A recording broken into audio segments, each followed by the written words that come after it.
Good morning সবাইকে। এক cup চায়ের সাথে তোমাদের সকলকে আমি সুপর্ণা স্বাগত জানাচ্ছি আমার এই চ্যানেলে। সকাল সকাল বাসি সব কাজকর্ম হয়ে গেছে, এমনকি ঠাকুরও জাগানো হয়ে গেছে। তারপর আমরা চা নিয়ে বসে গেলাম, আমি, মামা ও মামি। জানো তো আজকে ওরা চলে যাবে ওদের বাড়িতে কুমারঘাট, তাই ভাবলাম একটু মামির সঙ্গে গল্প করে নিই। আজকে রান্নাও তাড়াতাড়ি করে নিতে হবে, কারণ ওদের ট্রেন 11টা 11:15 টাইমে। তো খেতে খেতে মামি অনেক কথাই বলছিল, ভালো লেগেছে আমাদের এখানে থেকে। আর মামা বলছিল ওদেরকে ভিডিও না করতে, হচ্ছে অসুস্থ রোগীকে কি ভিডিও করো।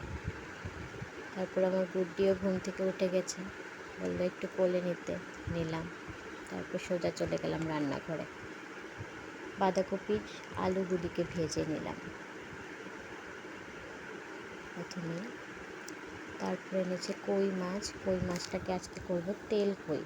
অবশ্য তেল আমি কমই দেব, কারণ মামা যেহেতু অসুস্থ, খুব একটা তেল আমি দেব না।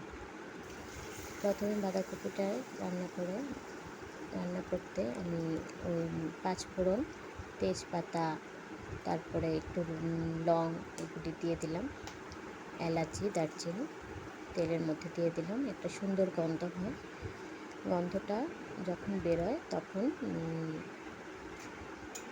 মানে একটু করে ভাজা হলে গন্ধটা যখন বেরোয় তখন ওই কেটে রাখা বাঁধাকপিগুলি কড়াইতে দিয়ে দিলাম। আজকের বাঁধাকপিটা না অনেকটা দেরি হয়েছে রান্না করতে, মানে সিদ্ধ হতে দেরি হয়েছে।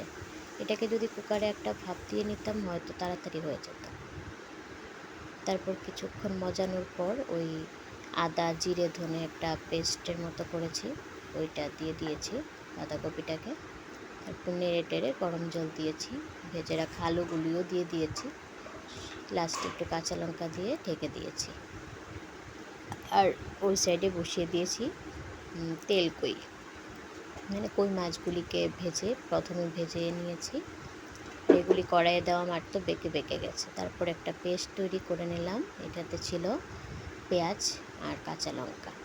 মাছগুলিও ভাজা হয়ে গেছে, এদিকে বাঁধাকপিটাও মোটামুটি হয়ে এসছে। লাস্টে একটু ঘি দিয়েছি, এটুকুই।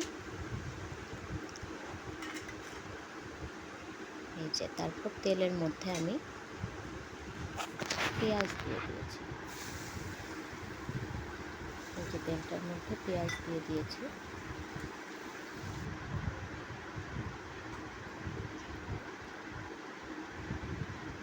এই যে বাঁধাকপিটা আমার হয়েই গেছে, এখন নামিয়ে নেবো একটা বাটিতে। তারপর ওই পেস্টটা আমি ওই ভাজা পেঁয়াজটার মধ্যে দিয়ে দিয়েছি।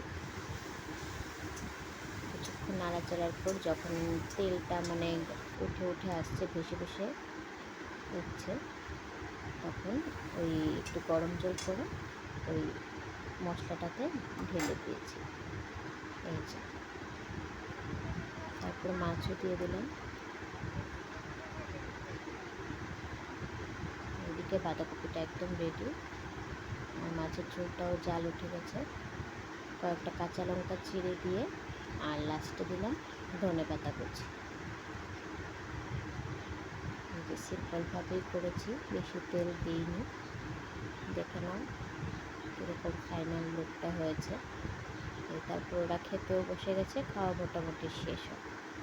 এই যে খুব তাড়াতাড়ি করে ফেলেছি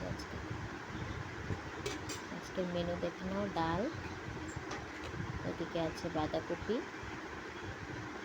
আর ওই কই মাছের ঝোলটা, কালকের একটা ছানা ছিল, আর কালকের দুটো মাছের একটা মাথা লেজা আছে।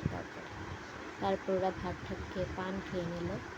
তো কাউকে পান খেতে দেখলে না আমারও খুব ইচ্ছে করে পান খেতে, আমিও একটু খেয়ে নিলাম ওদের সঙ্গে।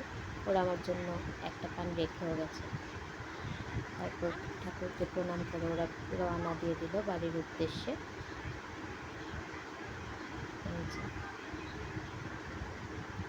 আমরা এগিয়ে দিতে গেলাম গেটের সামনে। আমার হাজব্যান্ড ওদেরকে স্টেশনে ছেড়ে দিতে যাবে,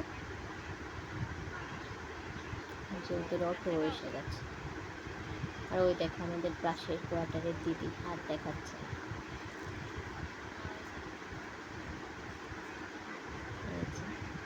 ব্যাগগুলিকে তুলে নিচ্ছে অটোতে। খুব খারাপ লাগছিল জানো, ওরা যখন চলে যাচ্ছিল। এতদিন তো ছিল আমার ঘরে, এখন আজকে থেকে ফাঁকা ফাঁকা লাগবে। বলেছিলাম পুজোটা থাকতে, কিন্তু ওরা থাকবে না, বাড়িতেই যাবে। পুজো তো, তাই যে যার বাড়িতেই থাকতে ভালোবাসে। আর কি, বলেছে কিছুদিন পর আবার আসবে।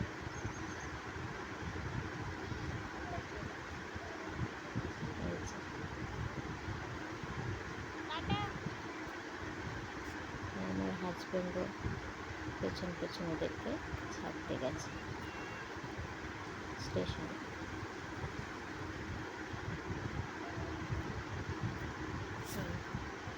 তারপর চলে আসলাম, আমার আরও কিছু কাজ বাকি ছিল। আজকে ঘরের সামনেটাতে সকালে ভালো করে ঝাড়ু দেওয়া হয়নি, পাতা পড়েছিল, তো আমি ঝাড়ু দিয়ে দিলাম। তারপর একে একে একটু বাসন কটা ছিল, মেজে স্নান করে পুজো টুজো দিয়ে দিলাম, বাকি কাজগুলো সেরে নিলাম আর কি।